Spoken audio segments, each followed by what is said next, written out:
ভাই একটা 2 litre 7 up দেন।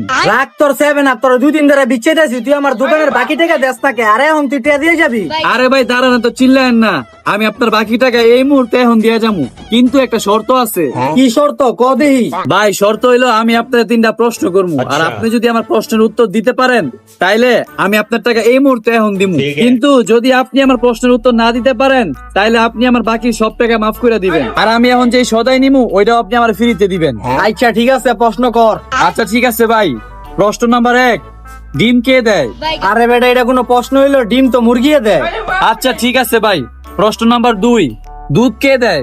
আরে বেটা বোকা, এটা তো একবারই সহজ প্রশ্ন, দুধ তো গাই গরু দেয়। আচ্ছা ঠিক আছে ভাই, প্রশ্ন নাম্বার 3, দুধ আর ডিম একসাথে কে দেয়?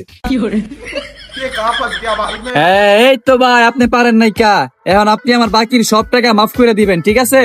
আচ্ছা ঠিক আছে, মাফ করে দিলাম। আচ্ছা ঠিক আছে ভাই, তাহলে এখন আমার 2টা ডিম দেন আর একটা দুধের প্যাকেট দেন। আচ্ছা ঠিক আছে, দিতাছি। এলন ভাই 2টা ডিম আর 1 প্যাকেট দুধ। ঠিক আছে ভাই, গেলাম। হ্যাঁ, আমার বাকি টাকা কিন্তু সব ক্লিয়ার করে দিয়েছেন কইছেন। আমার পাগলা এটা কি প্রশ্ন করে গেল? জিমার দুধ একলাই কে দেয়?